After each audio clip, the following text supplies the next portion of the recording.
ये अच्छी चर्चा ऐसे नहीं हो सकती। ये अंगूठा अखिलेश यादव को दिखाना नीचे करके, खींच के थप्पड़ मारेंगे मुंह पे, सारे दांत टूट जाएंगे। जूते चप्पल उठा के खड़े थे उनके कमरे के बाहर, भगा दिए गए थे, दांत ही नहीं बचेंगे। दोस्तों, बीजेपी विपक्ष पर तुष्टीकरण का आरोप लगाती है, जबकि भाजपा खुद ही तुष्टीकरण की राजनीति करती है। आज अपने वोट बैंक को खुश करने के लिए बीजेपी आए दिन मुसलमानों पर निशाना साधती है, कभी घुसपैठियों और एसआईआर को लेकर के, कभी यूसीसी को लेकर के, कभी ट्रिपल तलाक को लेकर के। एसआईआर को लेकर के इस डिबेट में गौरव भाटिया को विपक्ष के प्रवक्ताओं ने करारा जवाब देने का काम किया। आइए देखते हैं। अमित मालवीय आरोप लगा रहे हैं कि इस झुग्गी में आग लगाई गई है, लगी नहीं है। क्या आधार है इसका? इसका आधार जो ममता बनर्जी का पिछला ट्रैक रिकॉर्ड है, घुसपैठियों से इलू इलू करना, यही है। और अभी मैं टीएमसी के समर्थक की बात सुन रहा था, वो कह रहे थे हम तो एसआईआर का विरोध नहीं करते, लेकिन फिराद हकीम इन्हीं के नेता है ना, जिन्होंने पश्चिम बंगाल में मिनी पाकिस्तान ढूंढा था। उन्होंने कहा जब यहाँ बीएलए आएंगे, जब यहाँ बीएलओ आएंगे, भाजपा के कार्यकर्ता आएंगे, तो उनके हाथ पांव तोड़ दिए जाएंगे। अब आप मुझे बताइए, इस तरह का जो कानूनी उल्लंघन कोई कर रहा है तो वो क्यों नहीं आग लगाएगा? अगर उसको लगता है घुसपैठिए उसका वोट बैंक है तो आग लगा दो। और पुलिस भी ममता बनर्जी के इशारे पे काम करती है, वर्दी प्रदर्शन करती है वहां पे। किस तरह से एफआईआर नहीं लिखी जाती, संदेश खाली, आरजी कर मेडिकल कॉलेज केस, हमने ये सब देखा है। और मैं एक ही बात कहूंगा, समाजवादी पार्टी के प्रवक्ता भी एसआईआर का फुल फॉर्म नहीं बता पाए थे। उनको ये भी नहीं पता कि कितने बीएलए है समाजवादी पार्टी के। मैं आंकड़ा दे देता हूं, करीब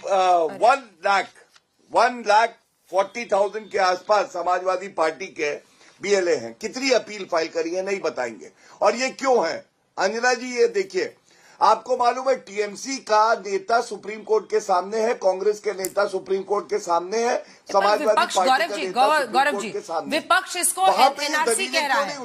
ममता बनर्जी भी यही कह रही है, मैं कि किसी का वैलिड वोटर का नाम नहीं कटने दूंगी, मैं ये एनआरसी नहीं होने दूंगी, ये एनआरसी है बैकडोर से। यही बात ममता बनर्जी कह रहे हैं, यही बात अखिलेश यादव कह रहे हैं। इस पर क्या जवाब है? चलिए ये देखिए, हाँ अब मैं उत्तर देता हूं। आप याद करिए, ममता बनर्जी ने कहा था घुसपैठिए बंगाल में आ गए, 2006 की बात है, और उन्होंने मांग करी थी एनआरसी होना चाहिए। अंजना जी याद है, सोमनाथ चैटर्जी जी अध्यक्ष थे, पेपर उठा के फेंके थे कि बंगाल पे कब्जा कर रहे घुसपैठिए, तब एनआरसी की मांग कर रही थी। और एनआरसी, ये मेरे हाथ में कानून है, सिटीजनशिप एक्ट, इसका 14A जो धारा है पढ़ ले, क्या कहता है? एनआरसी होना चाहिए। एनआरसी ऐसा नहीं है कोई पाकिस्तान का कानून है, एनआरसी भी होगा और एसआईआर भी होगा। और जो एनआरसी और एसआईआर का विरोध कर रहे हैं उनसे ये पूछना चाहिए अखिलेश यादव, राहुल गांधी और ममता बनर्जी का घुसपैठियों पे क्या स्टैंड है। आज तक कभी घुसपैठियों पे एक शब्द नहीं इनके मुंह से निकला है, चाहे वो देश के लिए खतरा हो। केवल एनडीए के जो साथी और भारतीय जनता पार्टी कहती है कि ये धर्मशाला नहीं, ये हमारा देश है, एक एक घुसपैठिए को हम बाहर करेंगे। ये आदरणीय गृह मंत्री श्री अमित शाह जी ने कहा। अनुराग जी, योगी जी तो डिटेंशन सेंटर भी बना रहे हैं, डिटेंशन सेंटर की भी तस्वीरें हम दिखा रहे हैं, बड़े बड़े डिटेंशन सेंटर्स बन रहे हैं यूपी में। क्या दिक्कत है इसमें? आप उनसे तो वही तो अब उनसे पूछा जाएगा, सीधा सवाल पूछा जाएगा कि भाई सरकार तो आपकी है ना यहाँ 8.5 साल से, केंद्र में भी 11 साल से भारतीय जनता पार्टी की सरकार थी, तो आपने घुसपैठिए क्यों नहीं निकाले? इसके मतलब घुसपैठिए और बॉर्डर फोर्स भी आपके पास है, बीएसएफ, तो आप क्या घुसपैठियों को बुलाते हो, फिर बसाते हो, उसके बाद जाते हुए दिखाना चाहते हो क्या? जैसा कि उत्तर प्रदेश के अंदर में मैंने पहले बताया था, फिर रिपीट कर रहा हूं, जो असम के लोगों को जो उन्होंने नौकरी दी थी नगर निगम में, तो यही लेके आए थे ठेके पे, और आज उनको बताते हैं कि बांग्लादेशी हैं। सवाल उठता है कि आप समाज के अंदर में खाली एक कहते हैं ना मुद्दों से ध्यान भटकाने की बात कर रहे हो। बिहार में तो 390 घुसपैठिए निकाल पाए ना आप? कितने घुसपैठिए आपने बिहार में निकाले? 390। उत्तर प्रदेश में यही माने चुनाव आते ही आपको घुसपैठिए याद आते हैं, और चुनाव खत्म होते ही घुसपैठिए खत्म हो जाते हैं। तो घुसपैठिए अगर आए तो भी आपकी जिम्मेदारी है, और घुसपैठियों निकालने की भी आपकी जिम्मेदारी है। और 2014 के बाद से आपने कितने घुसपैठिए आज तक निकाले हैं? आंकड़ा देके जाइए। अंजना जी से पूछे 2014 के बाद कितने घुसपैठिए निकाले? मैं आंकड़ा बताता हूं, इनसे पूछे कितने निकाले 2014 के बाद से अब तक, कितने घुसपैठिए निकाले? एक बार बताइए कितने निकाले, बताइए। कुछ नहीं आता कितने आंकड़े नहीं, एक लाइन बताओ ना, आंकड़ा एक लाइन बताओ कितने निकाले? बताइए घुसपैठिए, बताइए कितने निकाले? मुंह पे हाथ रख के चुप हो जाओ, पहले बदतमीजी मत करो, मैं बताता हूँ। ठीक है अनुराग जी पूछिएगा तो सुनिएगा भी ना, कि सवाल ही चुप कराइए तो रिपीट मोड में अमल सवाल रही हो। एक बार गौरव जी बताएं तो कितने निकाले घुसपैठिए? पूछिए। देखिए, सबसे पहली बात, आपने कहा कितने निकाले, मैं उत्तर दूंगा अभी।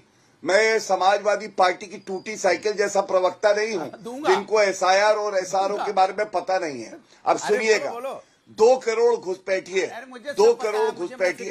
चुप कराइए अंजना जी, चर्चा का डेकोरम बना के रखिए, जवाब सुनिए ना, काहे लगातार बोलते हैं? मैं इस तरह से चर्चा नहीं करता हूँ। हाँ, अच्छा बोलिए। सुनिए अंजना जी, आपको मालूम है सर्बानंदा सोनोवाल जी ने चैलेंज किया था असम में जब घुसपैठिए आ रहे थे कांग्रेस की सरकार। 2 करोड़ घुसपैठिए कांग्रेस के शासन में घुसे, 2 करोड़। पहला सवाल तो आप ये पूछिए मुझसे और मैं उत्तर देता हूं। हमारी सरकार जब आई तो घुसपैठिए अंदर नहीं घुस पाए, हमने बॉर्डर फेंसिंग करी, थर्मल इमेज कैमरा लगाए, और ये सबसे बड़ी उपलब्धि है कि 11 साल में भारत सुरक्षित हुआ, घुसपैठिए नहीं आए। अब इनके सवाल का उत्तर भी दे देता हूं। इन्होंने कहा हमने कितने निकाले, बताओ। ये अंगूठा अखिलेश भाई का नीचे करके दिखाना, वही आजकल हार रहे चुनाव। ठीक है, इज्जत रखोगे तो इज्जत मिलेगी। वैसे लोग थूकते हैं, लखनऊ में 2 बार जमानत जब्त हुई है तुम्हारी, सबको पता है। चुप हो जाओ। सुनिए, भाजपा ने अब तक 81,930 शांत कराइए अंजना जी, बदतमीजी कर रहे हैं। 2 कौड़ी की हैसियत नहीं है, केवल यहाँ घटियापन करने आते हैं। ये अच्छी चर्चा ऐसे नहीं हो सकती।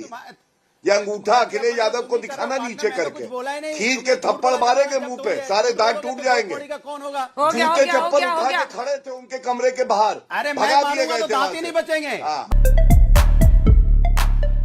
बस हो गया, फिर से कह रहा हूँ, हो गया। मैं बता रही हूँ, अरे बंद कीजिए। Anurag ji please stick to the topic. Mister Gaurav Bhatia please topic पे बोलिए। थैंक यू, जल्दी पूरा। बिल्कुल। इन्होंने सवाल किया, मैं बाध्य नहीं हुआ। आपने पूछा इसलिए मैं उत्तर दे देता हूं। आपने पूछा कितने निकाले, तो मैं आपको बता दूं, बीजेपी की सरकारों ने कुल मिला के 1 लाख घुसपैठिए निकाले हैं। सर्वोच्च न्यायालय में मामला लंबित है, कई जगह रोक लगी है। अभी कुछ दिन पहले भी एक फैसला आया था जहां पे एक घुसपैठिए को सर्वोच्च न्यायालय ने कहा वापस लेके आइए, ड्यू प्रोसेस ऑफ लॉ से निकालिएगा। इनको इसकी जानकारी नहीं है। लेकिन कांग्रेस ने कितने निकाले, उनके साथ तो आप थे। 2 करोड़ घुसपैठिए घुसा दिए, निकाला कोई नहीं। मैं तो आपके चैनल पे कह रहा हूं, भाजपा की सरकारों ने 1 लाख घुसपैठिए निकाले। आप कहेंगे तो मैं ईयर वाइज आंकड़ा दे दूंगा आपको। कितने निकाले, पिछले साल कितने निकाले गौरव जी, आंकड़ा दीजिए।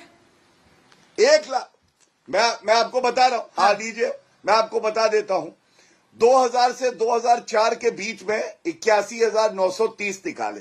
हाँ। 2017 में 1,175 निकाले। 2018 में 1,118 निकाले। 2019 में 1,351 निकाले। कुल मिला के 1 लाख घुसपैठिए भाजपा ने निकाले और घुसने किसी को नहीं दिया। ठीक, मैं आ रही हूँ एक बार अनुराग जी से एक छोटा जवाब ले लेती हूँ। अनुराग, ये आंकड़ा मैं आपको जिम्मेदारी से दे रहा हूँ। अनुराग जी वो अपना नंबर्स बता रहे हैं, आप इतना ही बोल दीजिए ना कि हम सत्ता में आएंगे तो सारे घुसपैठियों को चुन चुन के निकालेंगे, ये बोल दीजिए। सुनने मेरी बात, सुन लीजिए। आप इनकी हालत देखिए क्या है। मैंने आपसे पूछा है। खिसिया रहे हैं तो मारपीट पे उतर जा रहे हैं, क्योंकि जवाब तो होता नहीं। अब मैं जवाब दे रहा हूं ना। इन्होंने कहा कि इनसे पूछा गया कितने घुसपैठिए निकाले। सुनिए, अब सुन लो, बीच में बड़ा ज्ञान दे रहे थे, अब ज्ञान कहां चला गया, सुन लो। सुन लो, मेरी हालत ठीक है, मैं चुनाव भी लड़ता हूं और तुम्हें तो चुनाव की टिकट भी नहीं मिलती है, मुझे बोलने दो। मैंने आपकी बात सुनी। अब सवाल ये है कि इन्होंने कहा घुसपैठिए हमने 1 लाख निकाले। इनके आंकड़े उठा के, अंजना जी आंकड़े उठा के देख लीजिए, क्या बातें करते हैं भाई, कैसी भाषा का इस्तेमाल करते हैं भाई। अब बताओ, ये भाषा नेशनल टीवी पे अगर ऐसी भाषा का इस्तेमाल होगा, बहुत गलत भाषा तो क्या है। मतलब status होगा मैं इसको बीजेपी गौरव का? भाटिया जी कैसे अप्रूव लोगों नहीं को करती हूँ। ये मत कीजिए सर। मैंने कमाल मैं है। आप दोनों से कह रही हूँ, क्योंकि मुझे पता पता है है। आप शिकायत करेंगे कि वो भी बोल रहे थे। आप भी दांत तोड़ने की बात आपने भी अनुराग जी की है, और मैं आपसे भी कह रही हूँ गौरव भाटिया जी, आप न सिर्फ एक वरिष्ठ अधिवक्ता हैं, बल्कि आप राष्ट्रीय पार्टी के राष्ट्रीय प्रवक्ता हैं। प्लीज इस तरह की बातें मत कीजिए, प्लीज। मतलब आप लोग जो ये रोज रोज पैंट तक पहुंच रहे हैं ना, बहुत शर्मनाक है। मेरे लिए मुश्किल हो रहा है डिबेट करना आप लोगों के साथ। आई एम रियली मतलब मैं अपने व्यूअर्स को सॉरी बोल रही हूं कि उनको ये सब सुनना पड़ता है।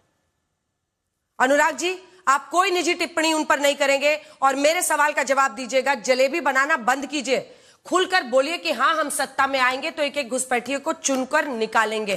क्या ये कहेंगे आप? तो लीजिए, मैं जवाब ही दे रहा हूं, मैं जवाब दे रहा हूं। मैंने कहा भारतीय जनता पार्टी घुसपैठियों के नाम पे राजनीति करती है। मेरा सीधा सा सवाल था, 2014 के बाद से आप सरकार में आए, क्या आपने सभी घुसपैठिए निकाल दिए? तो जवाब है ना, कोई जवाब नहीं है कि घुसपैठिए निकाले नहीं। अगर इनकी बात को मान लिया जाए, हालांकि 1,500, 2,000, 2,500 करके साल में निकालते हैं इनका जो आंकड़ा है, और ये कह रहे हैं कि अगर 11 साल में सुनो 1 लाख इन्होंने निकाले अगर 11 साल में, तो सोच ले इन्होंने घुसपैठिए नहीं निकाले ना, तो घुसपैठिए इनके लिए मुद्दा है, हमारे लिए समस्या है। हम सोचते हैं घुसपैठिए समाज के लिए समस्या है। तो समस्या को क्या करेंगे? मतलब समस्या को आप कह रहे हैं कि हम देश के अंदर ही रखेंगे या निकालेंगे? मैं कह रहा हूं, देख क्या है स्टैंड, क्या है? नहीं, हम लोग तो घुसपैठियों के साथ कभी न थे न कभी हैं। निकालेंगे उनको, नहीं निकालेंगे। न पहले कभी थे न कभी हैं। हम राष्ट्र के साथ होते हैं। हमारी सत्ता होगी तो हम निकालेंगे ही ना। हम तो घुसपैठिए आने नहीं देंगे। इनके सरकार में घुसपैठिए आ रहे होंगे, मलूक जी वो बाईपास लेने लगे। मैं पूछना चाहता हूँ, घुसपैठिए अगर हैं इस देश बाईपास लेने लगे मलूक जी वो, इसके बाद मुझे सापरा साहब के पास जाना। घुसपैठिए अगर हैं तो निकालिए जी। देखिए अंजना जी, ये लोग मुसलमानों से घुसपैठियों को जोड़ते हैं, कांग्रेस और उसकी साथी पार्टियां ऐसा सोचती हैं। 2012 से 17 तक तो यूपी में अनुराग जी की सरकार थी, तब कितने निकाले? हाँ, नहीं कितने निकाले नहीं, इनसे ये पूछो। जब ये बिल आया था बीएसएफ का 2023 में 17वीं लोकसभा में, तो इन्होंने विरोध क्यों करा था? इसका मतलब ये घुसपैठिया चाहते थे, और घुसपैठिया के बारे में नहीं बता दीजिए मलूक जी, इनको निकालना चाहिए कि नहीं निकालना चाहिए? अपना तो बताइए, क्योंकि आपको तो वोट मिलता है। 100% मैं बता रहा हूं ना, हमारे देश के मुसलमानों का हक अगर पाकिस्तान और बांग्लादेश के घुसपैठिए मुसलमान खाएंगे तो हम इनके विरोध में हैं। घुसपैठियों को तुरंत बाहर निकालना चाहिए। देश के हित में। वो तो क्लैरिटी से बोल रहे हैं, आप लोग। अंजना जी नहीं, हम भी बहुत क्लैरिटी से बोल रहे हैं। मैंने तो क्लैरिटी से कहा कि चुनाव आयोग का नाम जो है वो चुनाव आयोग रख दीजिए। तो भारतीय जनता पार्टी के प्रवक्ता जो है वो व्याकुल हो गए।